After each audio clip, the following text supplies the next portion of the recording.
कल इवोल्यूशन में हमने बायोजेनेसिस तक देखा था ना, बायोजेनेसिस, ये बायोजेनेसिस देख लिया था। और बायोजेनेसिस में हमने फ्रांसिस्को रेड्डी का एक्सपेरिमेंट देखा था, है ना, जार वाला एक्सपेरिमेंट देखा था। इसमें उन्होंने क्या किया था बेटा, फ्लेश को बॉइल्ड किया था, है ना, उसको 7 to 8 डेज के लिए छोड़ दिया था। आफ्टर 3 डेज देखा उन्होंने कि जो बिल्कुल ओपन था जार, उसमें ऑर्गेनिजम्स पाए गए, ठीक है ना। तो उन्होंने इसके बेसिस पे बोला ऑर्गेनिजम्स जो प्रोड्यूस होते हैं बेटा, वो पहले से मौजूद ऑर्गेनिजम्स का ही प्रोडक्ट होते हैं, मतलब life originated from pre existing life. उन्होंने ये बात बोली on the basis of this experiment. दूसरा इसको सपोर्ट करने वाला जो एक्सपेरिमेंट था बेटा, वो था लेजारो स्पेलेंजानीज का, है ना। तो सेकेंड एक्सपेरिमेंट हम लोग पढ़ने जा रहे हैं किसमें, बायोजेनेसिस। बायोजेनेसिस को सपोर्ट करने वाला एक्सपेरिमेंट जो सेकेंड एक्सपेरिमेंट था बेटा, वो था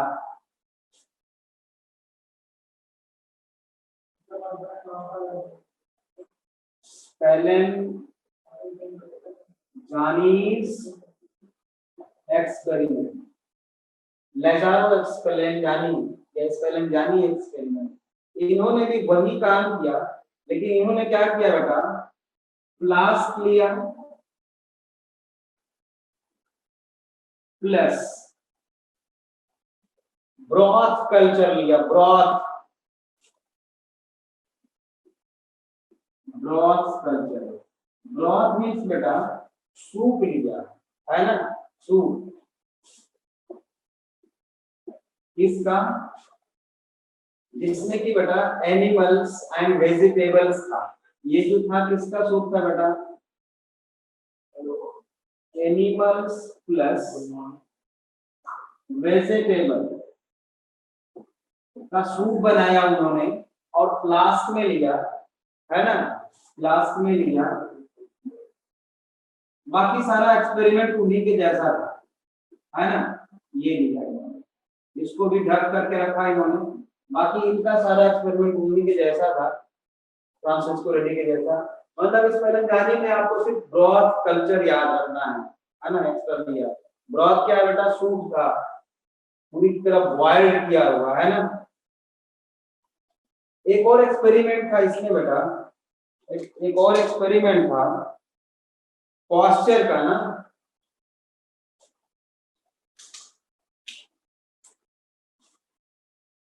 थर्ड वन इज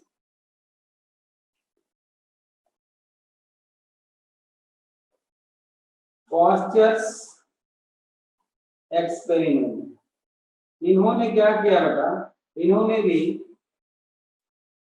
सूप लिया प्लस लॉन्ग नेक फ्लास्क लिया। लॉन्ग नेक फ्लास्क का मतलब है, और एस शेप, ये लॉन्ग नेक और एस शेप फ्लास्क लिया।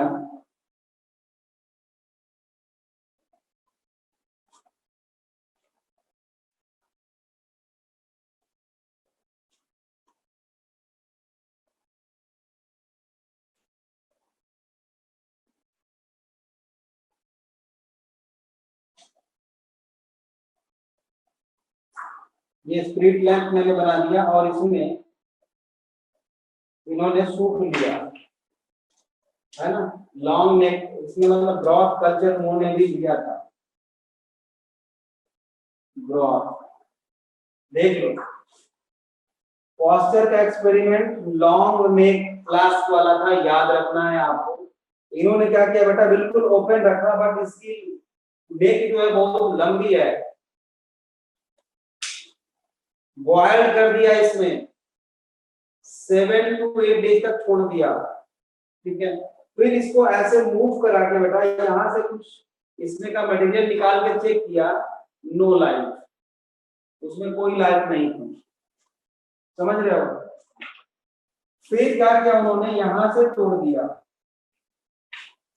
यहां से इसको तोड़ दिया, फिर देखा इसका मटेरियल निकाल के बाहर नो लाइफ, लेकिन यहाँ पे एक पाए गए, क्योंकि ऑर्गेनिज्म ऐसे आया ना तो यहाँ तक पहुंच ही नहीं पाया।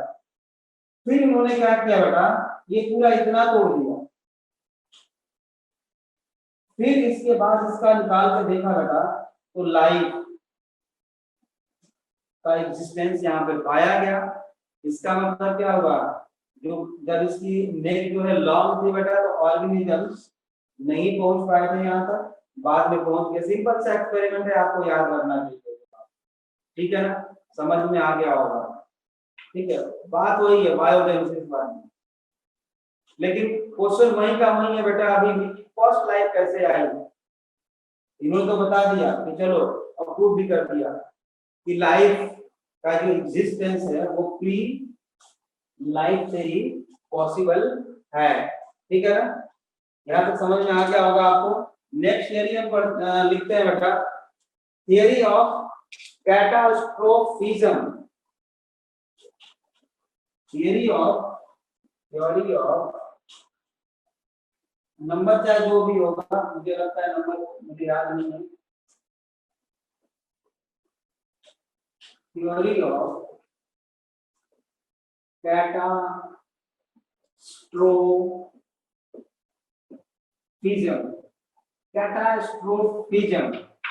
या इसी को बोलते हैं बेटा natural calamities, natural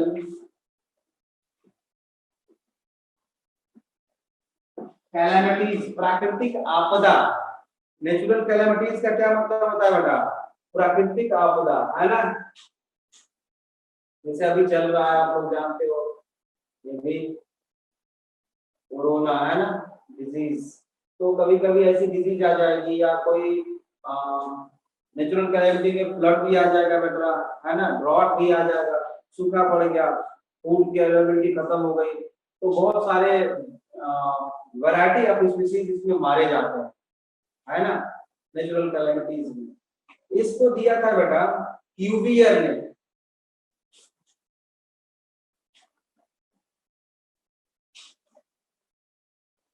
given by Cuvier. Cuvier को बोलते हैं बेटा father of modern palaeontology,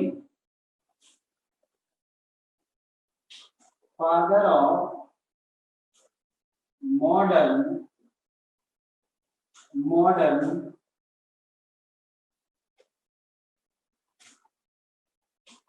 palaeontology क्या होता है, study of fossil.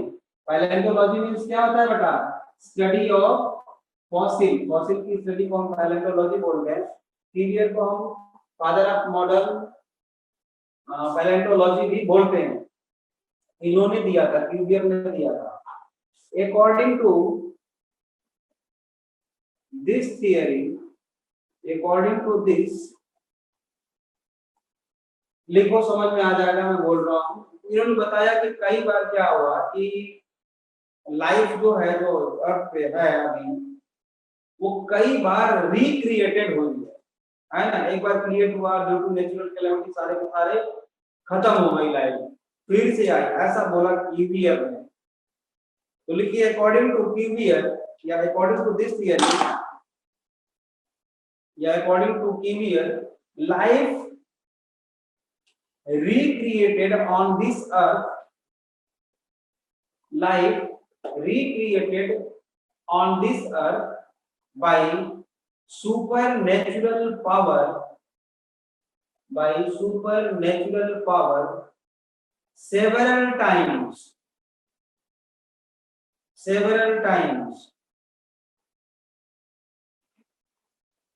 comma, disturbed by, या डिस्ट्रक्टेड, डिस्टर्ब तो नहीं होगा, डिस्ट्रक्टेड बाय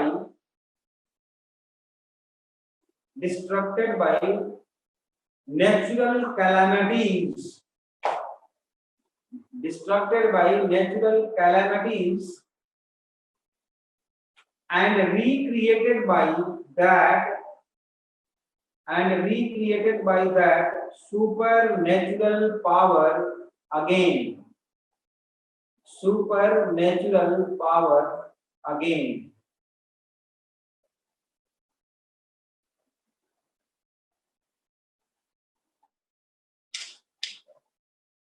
ठीक है, नेक्स्ट थियरी आई इसके बाद बेटा कॉस्मोजोइक थियरी।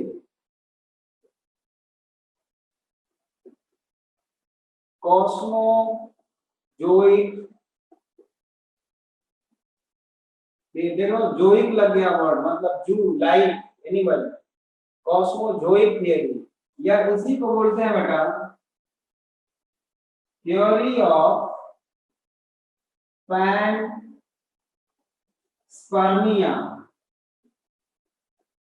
बहुत ही ज्यादा इंपॉर्टेंट है ये थियरी ऑफ पैनस्पर्मिया। मतलब कुछ लोगों ने ये बोला बेटा रिचर ने, given by Richter, given by Richter. Richter ने ये कहा बेटा, जैसे कि मेटेओराइट्स आप जानते हो, उल्का पिंड जिसको टूटा हुआ तारा बोलते हैं, इसने कहा कि दूसरे ग्रहों से कई बार यहाँ पे स्पोर लाइक कुछ मटेरियल आया और वो जर्मिनेट करके या उसी से लाइफ का प्रोडक्शन हुआ, ऐसा बोला इन्होंने रिचर ने, है ना। तो लिखिए इसमें, according to this theory life on this earth, according to this theory life on this earth arrived from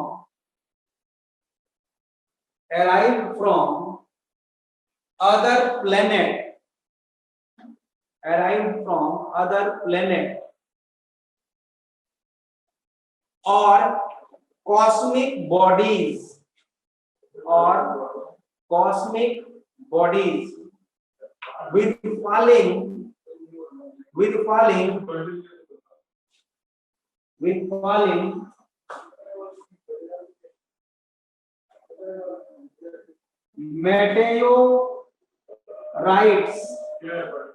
meteorites means होता है टूटा तारा, टूटा हुआ तारा देखते हो क्या आप लोग, आज भी देखने के लिए मिल जाते हैं टूटा हुआ तारा, meteorites, उल्का पिंड भी बोल सकते हैं, meteorite in the form of cosmogonians or in the form of cosmogonians or spores। ठीक है, ठीक है, यहां तक क्लियर है बेटा,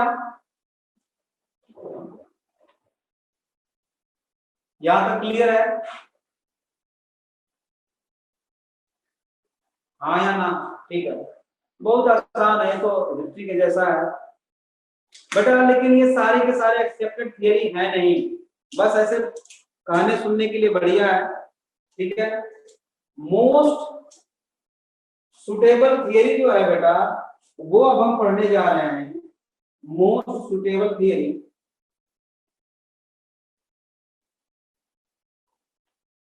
physico chemical theory, most suitable theory is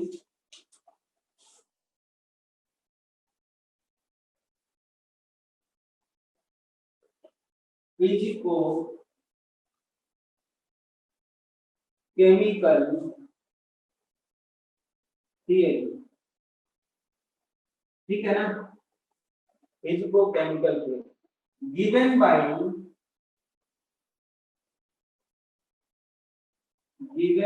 दो लोगों ने दिया था बेटा, ओपेरिन ने और हेल्डेन ने, है ना, अलेक्जेंडर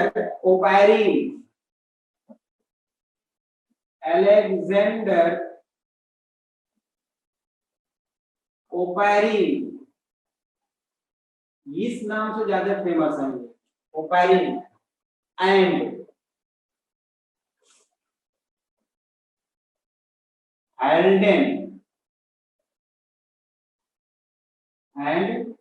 हेल्डेन, ये जो थे ओपेरिन बेटा, ये रशियन साइंटिस्ट थे,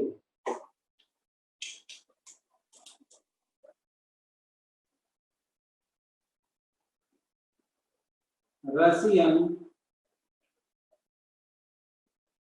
साइंटिस्ट, ठीक है। इन्होंने एक बुक लिखी थी बेटा, origin of life, origin of life, ये याद रखना है। इन्होंने कौन सी बुक लिखी थी? ओरिजिन ऑफ लाइफ, ठीक है। और हेल्डेन जो थे बेटा, ये इंग्लैंड के रहने वाले थे, इंग्लैंड के रहने वाले थे। और ये बायोलॉजिस्ट एंड बायो केमिस्ट दोनों थे, बायो केमिस्ट एंड बायोलॉजिस्ट। लेकिन बेटा बाद में ये भुवनेश्वर उड़ीसा में सेटल हो गए, हेल्डेन इंडिया में, है ना, ये इंडिया में सेटल हो गए in 1957, settled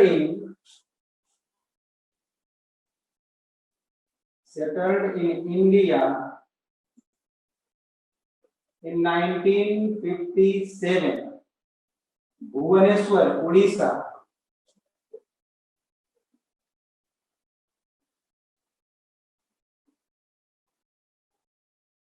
भुवनेश्वर, बाद में हेल्डेन जो सेटल हो गए थे भुवनेश्वर, ठीक है। नेक्स्ट पॉइंट, दे सेड, देखिए, life created on this earth, life created on this earth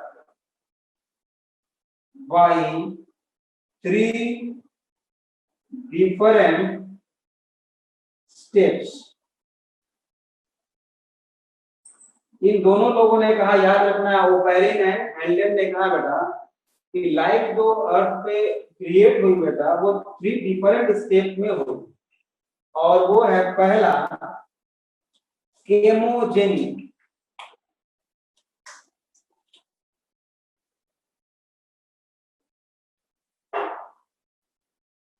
chemogeny, chemogeny means synthesis of new chemicals,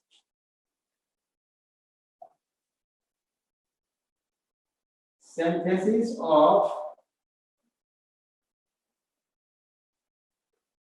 new chemicals। उसके बाद आया बेटा बायोजेनी,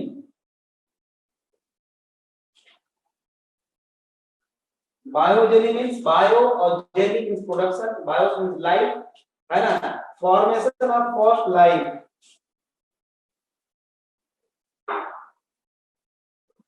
फॉर्मेशन ऑफ फर्स्ट लाइफ, ठीक, फॉर्मेशन ऑफ फर्स्ट लाइफ। दूसरा है बेटा कॉग्नोजेनी, तीसरा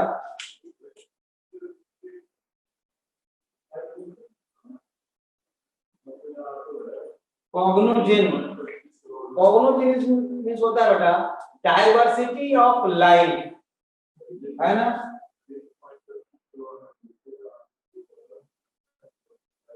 डाइवर्सिटी ऑफ लाइफ, मतलब प्रोटोजोआ टू मेटाजोआ, अगर एनिमल्स की बात करें तो जैसे एग्जांपल्स में लिखते हैं, from protozoa to metazoa. Diversity भी बहुत इंपॉर्टेंट है बेटा, समझ लो, डाइवर्सिटी भी बहुत ज्यादा इंपॉर्टेंट है लाइफ का, और origin of life and diversity, diversity अलग है, समझ रहे हो। तो अब इन तीनों के बारे में हम लोगों को पढ़ना है अच्छी तरह से, केमोजेनी, बायोजेनी एंड कॉग्नोजेनी, ठीक है, कैसे ये हुआ। और इसके फेवर में बेटा अभी तक जो अभी हम लोग पढ़े हैं उसके फेवर में बहुत ज्यादा एविडेंशियल प्रूफ हमारे पास है नहीं, लेकिन इन्होंने प्रूफ करने की कोशिश की है और वो प्रूफ भी है, तो इसलिए हम लोग इनको पढ़ेंगे। अब तो शुरू करते हैं बेटा। अब हम केमोजेनी सबसे पहले पढ़ेंगे बेटा, केमोजेनी। ये दोनों नाम आपको याद रखना है अच्छी तरह।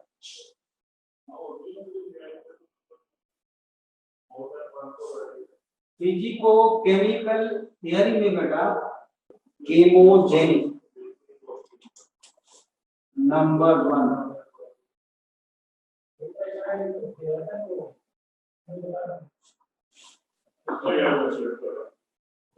स्टार्टिंग में आप जानते हो अर्थ जो है लिक्विड फॉर्म में थी, स्टार्टिंग में लिक्विड फॉर्म में थी। और बेटा इन लोगों ने कहा कि इनिशियली आज जो भी हम मैटर देखते हैं वो इस फॉर्म में नहीं था, वो एटम के फॉर्म में था, है ना। पहले तो न्यूट्रॉन प्रोटॉन इलेक्ट्रॉन के फॉर्म में था, उसके बाद वो एटम के फॉर्म में आया, उसके बाद मॉलिक्यूल्स बने, ऐसा। तो जो ये जो लिक्विड फॉर्म में था बेटा तो वो रोटेट कर रहा था, रोटेट करते करते जो था सेंटर में जो है उसमें हैवी मेटल्स जो थे वो आके एक्यूमुलेट हो गए, जो आज भी हमें मिलते हैं, ठीक है। लिथोस्फीयर में थोड़ा सा उससे मीडियम वेट के आके स्टोर हो गए, और बाकी जो बचे वो एटमॉस्फेयर बना लिए जो बिल्कुल ही लाइट वेट थे, समझ रहे हो। Early earth had free atom. तो इसमें केमोजेनिक में पहला पॉइंट हम लिखेंगे बेटा, पहला हेडिंग के जैसा एटॉमिक फेज, एटॉमिक फेज, ठीक बात है, एटॉमिक फेज। Early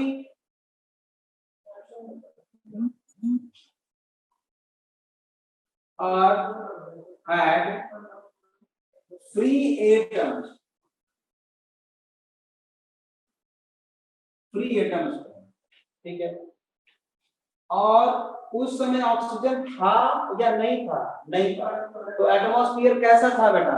anaerobic. कैसा था? एनारोबिक।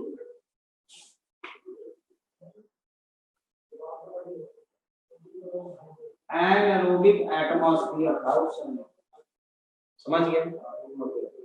अब चलो देख लो अर्थ का थोड़ा सा ऐसे डायग्राम बनाना शुरू करते हैं हम। ये मान लो ये क्या है बेटा, इसको हम मान लेते हैं कि ये सेंटर है, ठीक। तो सेंटर में हैवीएस्ट जो मेटल्स थे वो आके एक्यूमुलेट हो गए। सेंटर में कौन से आ गए बेटा?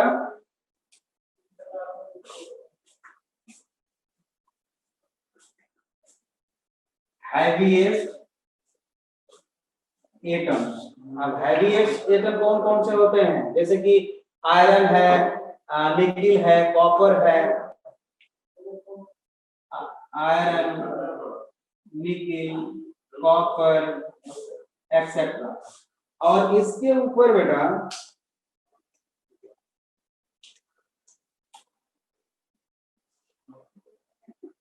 जिसको हम लिथोस्फीयर बोल सकते हैं, लिथोस्फीयर है ना, लिथोस्फीयर या किसी को core, CORE, core.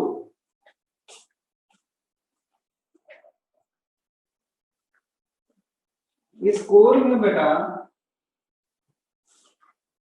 Medium wait के एटम्स आके एक्यूमुलेट हो गए कोर में, जैसे कि आप sodium, potassium, magnesium, silicon etcetera, बहुत सारे हैं, बोल सकते हो आप। फास्फोरस है, क्लोरीन है, ये सारा कुछ बोल सकते हो। बाकी जो बचे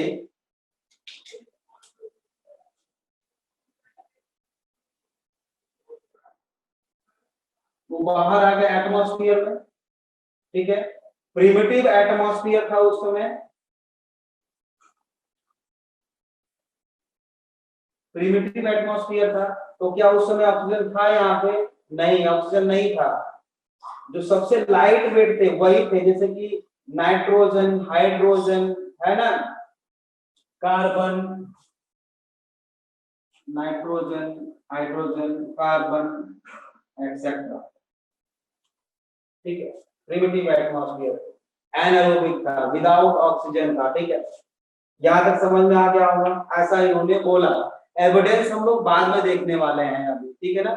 इसका एविडेंशियल प्रूफ हम स्टैनले मिलर ने दिया था, इनके पेपर में एक्सपेरिमेंट किया उन्होंने, बहुत दिन तक उनका एक्सपेरिमेंट चला, तो वो हम बाद में देखेंगे।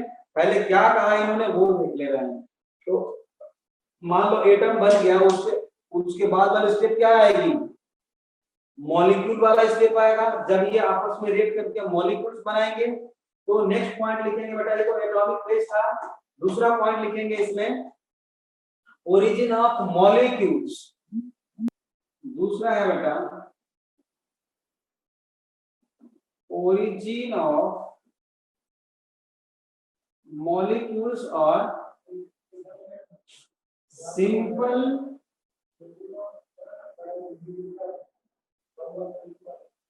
इनऑर्गेनिक, पहले इनऑर्गेनिक बना था ना बेटा, इनऑर्गेनिक कंपाउंड्स सबसे पहले बने, सिंपल इनऑर्गेनिक कंपाउंड्स। तो इसमें बेटा सबसे पहला पॉइंट हम लिख रहे हैं hydrogen. Hydrogen most numerous and most reactive था, most numerous and most reactive था हाइड्रोजन। उसकी प्रॉपर्टी मेरे से ज्यादा आप लोग जानते हो। तो जो पहला कंपाउंड बना उसमें हाइड्रोजन होगा, ठीक है ना। तो first H combined with, next point लिखना है सबसे पहले क्या होगा, first hydrogen H combined with all oxygen, लिखो कंबाइंड विद ऑल ऑक्सीजन सबसे पहले, एंड फॉर्म वाटर। H2O सबसे पहले बना इनऑर्गेनिक, याद रखना चाहिए आप लोगों को। इन ब्रैकेट लिख लो, इतना कंबाइन किया हाइड्रोजन बेटा कि कोई फ्री ऑक्सीजन एब्सेंट था, मॉलिक्यूल के फॉर्म में नहीं था बेटा। मॉलिक्यूल के फॉर्म में ऑक्सीजन नहीं था, एटम के फॉर्म में था। आप इसके पहले जो एटम लिखे हो एटमॉस्फेयर में वहां पे O लिख सकते हो, मॉलिक्यूल के फॉर्म में नहीं था, वो एटम के फॉर्म में था। इसलिए ऑक्सीजन होते हुए भी हम उसको एनारोबिक बोल रहे हैं। एनारोबिक का ये कतई मतलब नहीं है कि ऑक्सीजन था ही नहीं, ऑक्सीजन एटम था ही नहीं, ऐसा बिल्कुल भी नहीं है। फिर से मैं रिपीट कर रहा हूं, ऑक्सीजन था बेटा लेकिन एटम के फॉर्म में था, इसीलिए एनारोबिक मैंने बोला, मॉलिक्यूलर फॉर्म में नहीं था, मॉलिक्यूलर फॉर्म में नहीं था। ठीक बात है, ठीक है, लिख लेना इसको, कहीं कंफ्यूजन ना हो जाए। वाटर बना लिया बेटा सबसे, और इतना कंबाइंड किया बेटा कि किसी भी फ्री ऑक्सीजन को छोड़ा ही नहीं उसमें। तो यहां पे मैं रेड कलर से लिखता हूं, नो फ्री ऑक्सीजन। O2 नहीं लिखा मैंने, ऑक्सीजन पूरा लिख दिया मैंने कि कोई भी फ्री ऑक्सीजन उसने छोड़ा ही नहीं, ठीक है। 10 नेक्स्ट पॉइंट लिखिए, 10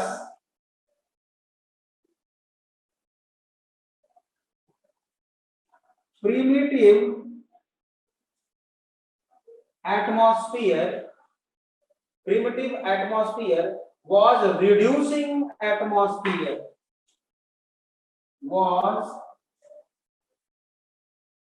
reducing atmosphere। क्यों? क्योंकि उसमें ऑक्सीजन नहीं है ना, विदाउट ऑक्सीजन।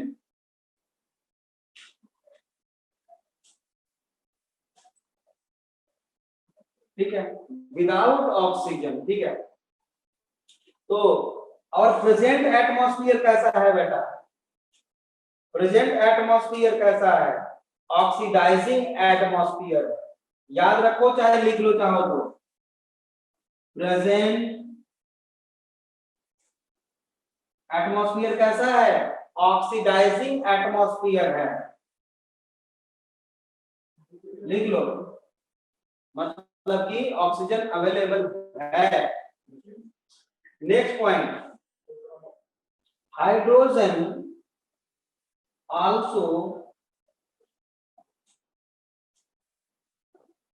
combined with, लिखिए, hydrogen also combined with nitrogen and form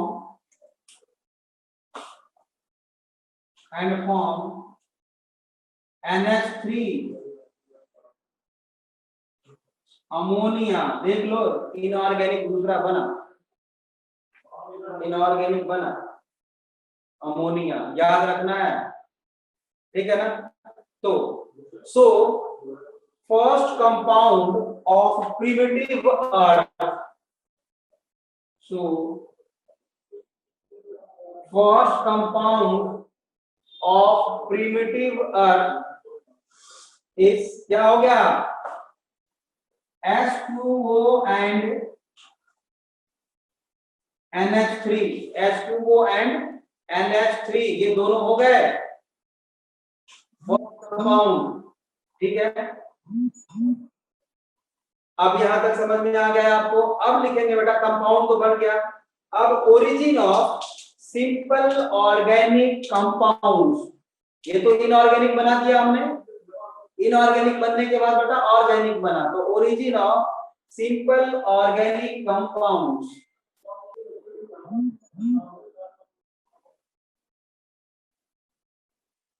origin of simple organic compounds, simple organic compounds, इसमें लिखिए, मैं बोल रहा हूं, थोड़ा कम लिखना चाहता हूं मैं, आप लोग लिखो, primitive atmosphere combined, primitive atmosphere combined contain, primitive atmosphere contain gases like, some gases like CO2,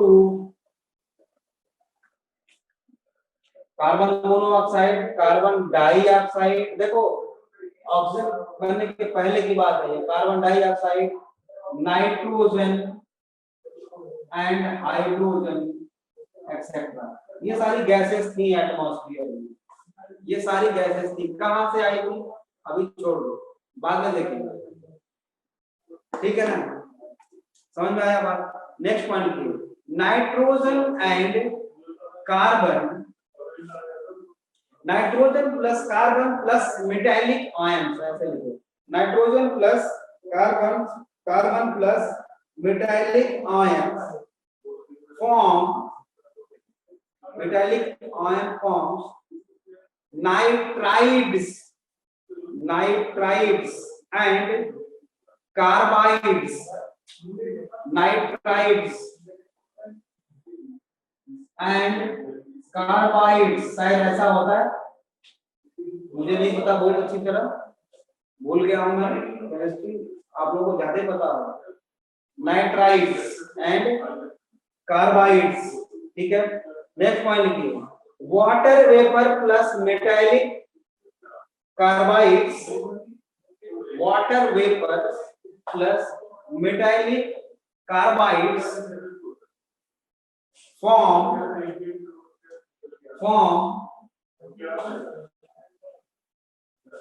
CH3, sorry CH4, क्या है ये बेटा, methane, that is first organic compound, first organic compound यही बना था बेटा, first organic compound, first organic compound, first inorganic water, उसके बाद अमोनिया, ऑर्गेनिक में सबसे पहले मीथेन बना था CH4, later on hydrogen cyanide, next point पे, लेटर ऑन हाइड्रोजन साइनाइड मतलब HCN, ये बना था, hydrogen cyanide was formed. Hydrogen cyanide was formed. अच्छा, जब ये सब कुछ बना था बेटा, उस समय टोरेंशियल रेनफॉल हो रहा था, टोरेंशियल रेनफॉल हो रहा था, मतलब बहुत सारे मतलब एनर्जी के सोर्स थे उसको, है ना। टोरेंशियल रेनफॉल हो रहा था, एनर्जी के सोर्स बहुत ज्यादा थे, टेम्परेचर बहुत ज्यादा था वहां पे, है ना। तो आगे देखते हैं कि टोरेंशियल रेनफॉल में क्या क्या पॉसिबिलिटी थी, क्या क्या हो रहा था उस टाइम।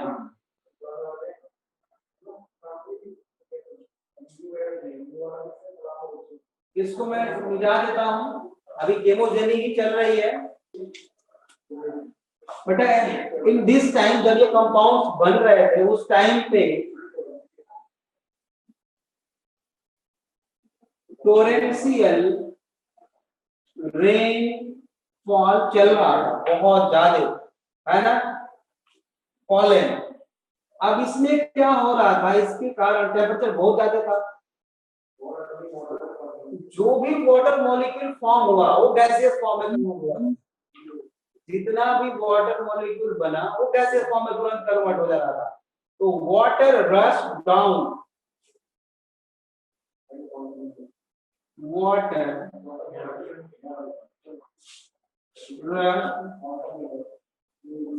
डाउन, जैसे ही नीचे आ रहा था फिर क्या हो रहा था, इवापोरेट हो जा रहा था। और ऐसे करते करते करते करते धीरे धीरे धीरे धीरे बेटा अर्थ का जो टेम्परेचर था वो डाउन होने लगा, और ये जो है वाटर ओशियन के फॉर्म में एक्यूमुलेट होने लगा, है ना। Water accumulated in the form of accumulated in the form of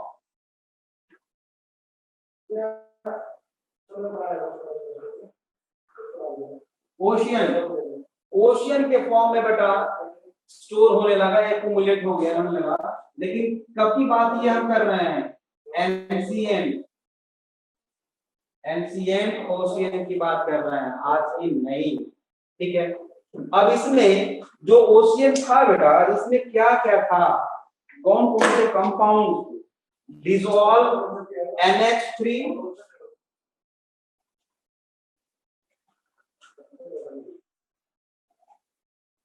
जो हम लोगों ने अभी बनाया था वो तो रहेगा ही, NH3, और क्या बनाया था, CH3 बनाया था। वाटर तो है ही है इसमें, वाटर तो है ही है, वो कूलिंग इफेक्ट कॉज कर धीरे धीरे ठंडा कर रहा है। एक और बनाया था हम लोगों ने हाइड्रोजन साइनाइड HCN, है ना, नाइट्राइट्स बनाया था अभी हम लोगों ने, एक्सेट्रा जो जो बनाया था हम लोगों ने वो सब डिसॉल्व इसमें MCN उसमें था, कुछ गैसेस भी थी, ठीक है। अब इसके बाद बेटा धीरे धीरे धीरे धीरे धीरे धीरे क्या हुआ आगे, अभी हम केवल इमेजिन कर रहे हैं और इसको अभी हम लोग प्रूफ भी करेंगे। स्टैनली मिलर ने बेटा इस सारे को जितना अभी हम लोग पढ़े हैं इसको उन्होंने प्रूफ भी किया था, तो हम वो भी पढ़ेंगे। तो ये मिलके बेटा क्या बनाए थे, माइक्रो मॉलिक्यूल्स बन गए, माइक्रो मॉलिक्यूल्स। और माइक्रो मॉलिक्यूल्स में क्या क्या था, आज माइक्रो मॉलिक्यूल्स की अगर हम बात करें तो आपका आंसर क्या होगा बताओ जरा, मतलब कि जो कॉम्प्लेक्स मॉलिक्यूल है उनका सिंपलर फॉर्म, अमीनो एसिड बोलोगे आप, अभी कार्बोहाइड्रेट का सिंपलर फॉर्म आप ग्लूकोज बोलोगे, मतलब हेक्सोजेस बोल सकते हो, हेप्टोजेस बोल सकते हो, ट्राइओज, टेट्रोज, पेंटोज, ये सब बोलोगे, मतलब मोनोसैकेराइड्स बोलोगे, मतलब आप सिंपल शुगर बोलोगे, है ना। तो माइक्रो मॉलिक्यूल्स बन गए। उसके बाद अभी तो डायरेक्टली हम लिख रहे हैं, कैसे बने वो एक्सपेरिमेंटली हम लोग देखेंगे। सिंपल शुगर्स,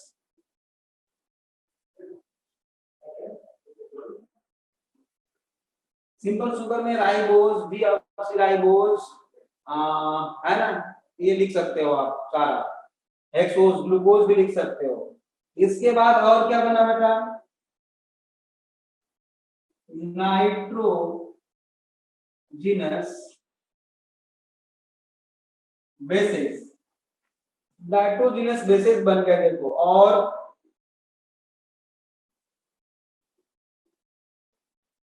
अमीनो एसिड्स, ये भी सिंपल है, फैटी एसिड, फैटी एसिड्स, ये सारे जो सिंपल मॉलिक्यूल है, मोनोमर्स है बेटा, ये सारे बन गए उस टाइम पे। कैसे बने, स्टैनली मिलर अभी का एक्सपेरिमेंट जो है वो लोग इसके बाद पढ़ रहे, अभी डायरेक्टली हमने लिख दिया है यहाँ पे, ठीक है ना। और ये माइक्रो मॉलिक्यूल्स जो थे बेटा, ये जो माइक्रो मॉलिक्यूल्स थे, इनका पॉलीमराइजेशन हो गया बेटा। क्या हो गया, पॉलीमराइजेशन, पॉलीमराइजेशन, पॉलीमराइजेशन आप लोग जानते हो है ना, जैसे ग्लूकोज का पॉलीमर क्या, स्टार्च है, ग्लाइकोजन है, सेलुलोज है, उस तरह से polymerisation possible due to energy, high energy. अब इस एनर्जी का सोर्स क्या था बेटा, इस एनर्जी का सोर्स मैं यहाँ पे लिख रहा हूं जो उस टाइम पे था,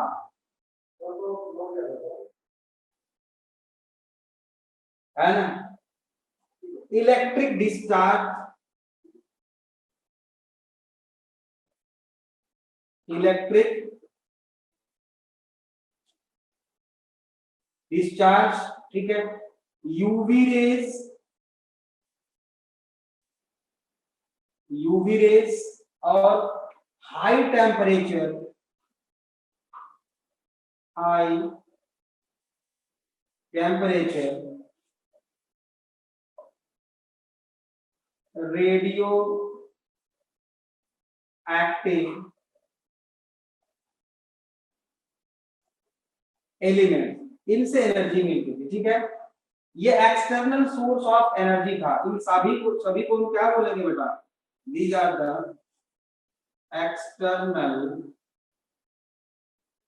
सोर्स ऑफ एनर्जी। अब इस एनर्जी, इनको एनर्जी मिल गई बेटा और इनका पॉलीमराइजेशन हो गया, और ये क्या बनाएंगे, मैक्रो मॉलिक्यूल, मैक्रो मॉलिक्यूल। तो यहां पे मैं नीचे क्या लिख दूं, मैक्रो मॉलिक्यूल्स, यहाँ पे जगह नहीं है, अब ऊपर लिखूंगा, ठीक है ना, मैक्रो मॉलिक्यूल। तो ओशियन वाटर में क्या था बेटा, ओशियन वाटर कैसा था, rich in organic materials, rich in organic materials or compound, ठीक है, इसको इरेज कर देता हूं मैं। मैक्रो मॉलिक्यूल्स तक हमने बना लिया है बेटा, मैक्रो मॉलिक्यूल्स तक सबको समझ में आ गया, मैक्रो मॉलिक्यूल्स तक सबको समझ में आ गया बच्चे, बोलो ऐसा क्यों, लिखो फटाफट, ठीक है, ठीक है, बढ़िया, ओके। मैक्रो मॉलिक्यूल तक हमने बना लिया।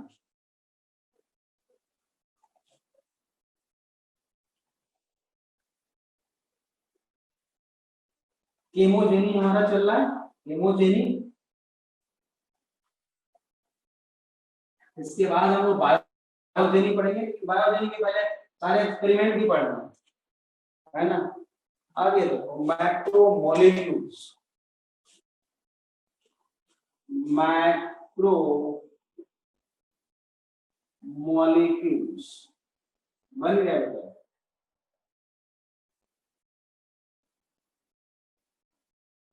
ओशियनिक वाटर, ये जो मैक्रो मॉलिक्यूल्स थे वो कहां पे थे बेटा, ओशियनिक वाटर में थे, ठीक है, रिच इन मिक्सिंग ऑफ,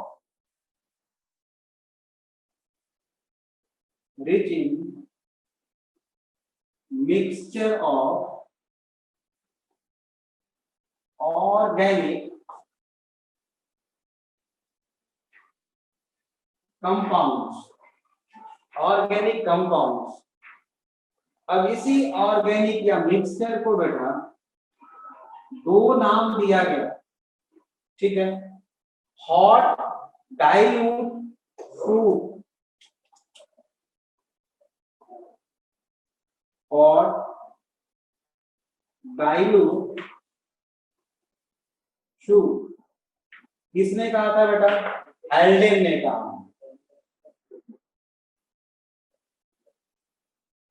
हेल्डेन ने कहा बेटा कि ये था क्या?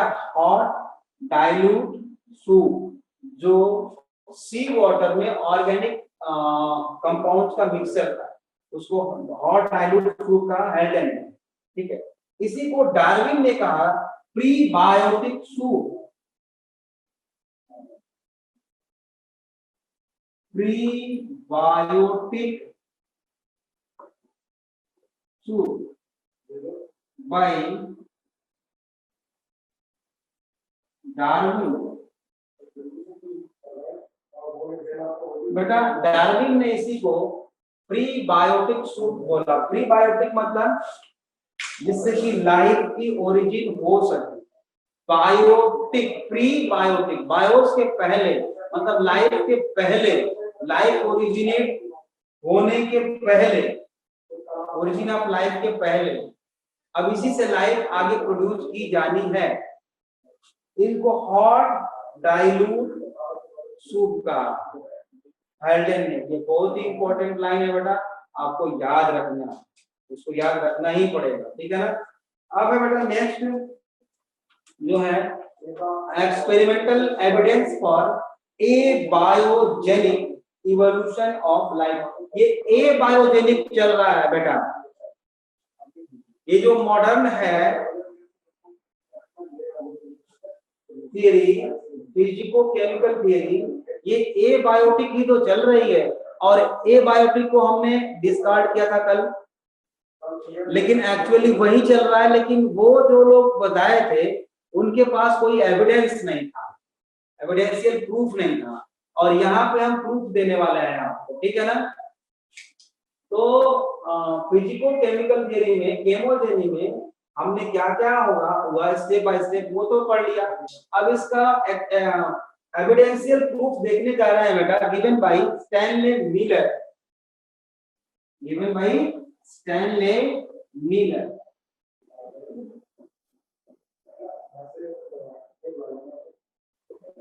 Experimental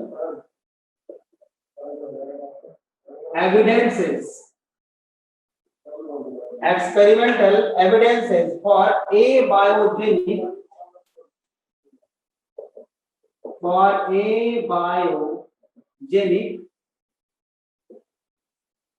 origin of life। ठीक है,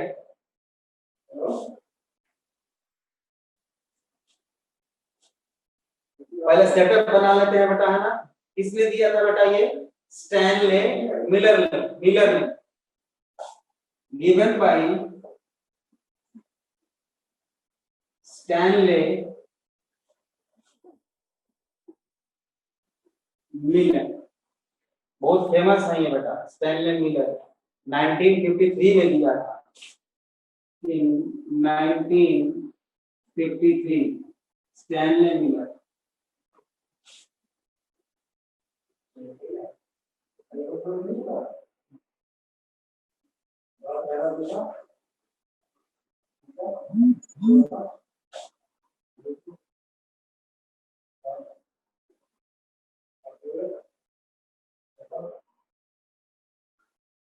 आप लोग भी साथ के साथ इसको ड्रॉ करते रहो, है ना? टाइम थोड़ा सेव हो जाएगा, साथ के साथ ड्रॉ करते रहो।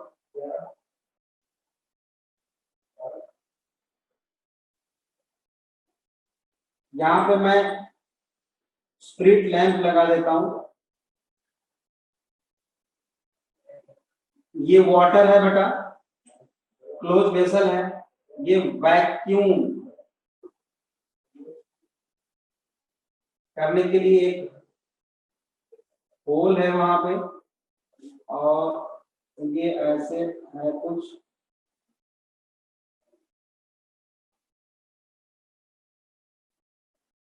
इस तरह से।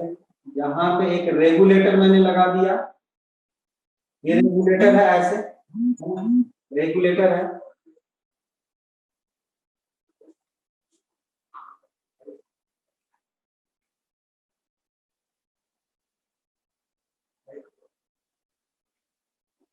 ये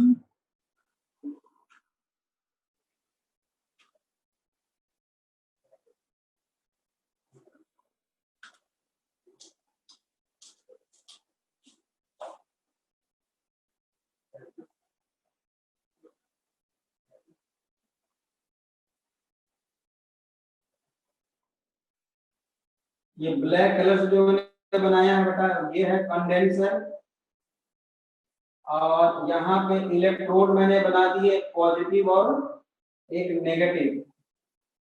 ये दोनों क्या हैं? इलेक्ट्रोड्स हैं, ये पॉजिटिव है और ये नेगेटिव है, ठीक है। इसका इलेक्ट्रोड्स, इसमें जो वोल्टेज है वो कितना था? 75,000 वोल्ट। और इसमें गैसेस हैं बेटा, मीथेन, अमोनिया और हाइड्रोजन। इसमें जो गैसेज हैं बेटा, CH4, NH3 and H2, hydrogen. ये था बेटा 2:1:2। ये रेशियो आपको याद रखना है। मीथेन का कितना था? मीथेन, अमोनिया एंड हाइड्रोजन 2:1:2 लिया था उन्होंने, ठीक है।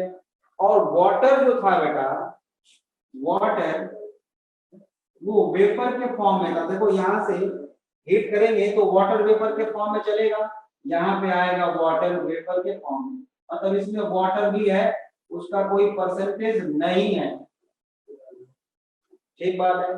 ये कंडेंसर मैंने बनाया है। कंडेंसर का काम है बेटा, कंडेंसर क्या चीज होता है पहले उसको समझ लेते हैं। ये एक पाइप है, इसका अच्छी तरह से एक्सप्लेन कल कर पाऊंगा, कल हमारी एक्स्ट्रा क्लास है। आपको मैंने कल ही बता दिया था कि सैटरडे को हम एक्स्ट्रा क्लास लेंगे। टाइमिंग हम बाद में आपको बताएंगे, मतलब हम जो प्रकाश सर टाइम टेबल भेज देंगे आपको आज, है ना। तो कल भी क्लास लेने के लिए आप लोग तैयार रहो, कल हम इसको खत्म कर देंगे, ठीक है। कंडेंसर को समझ लेते हैं बेटा। ये पाइप है, बहुत ही इसमें ऊपर से जो मटेरियल इसमें चल रहा है बेटा, उसका टेम्परेचर बहुत ज्यादा है, इसको हमें कूल करना है। तो जैसे एक गिलास दूध है बेटा, उसको ठंडा करना है, क्या करते हो आप? उस पूरे गिलास को आप ठंडे पानी में ऐसे डालोगे गिलास के साथ, तो एनर्जी अपनी लूज कर देगा और ठंडा हो जाएगा। बिल्कुल मैकेनिज्म वहां पे भी वही है। इस ट्यूब के चारों तरफ एक दूसरी ट्यूब है, होलो ट्यूब है, इसमें इधर से हम कूल वाटर भेज रहे हैं और इधर से वाटर निकल रहा है, गर्म वाटर।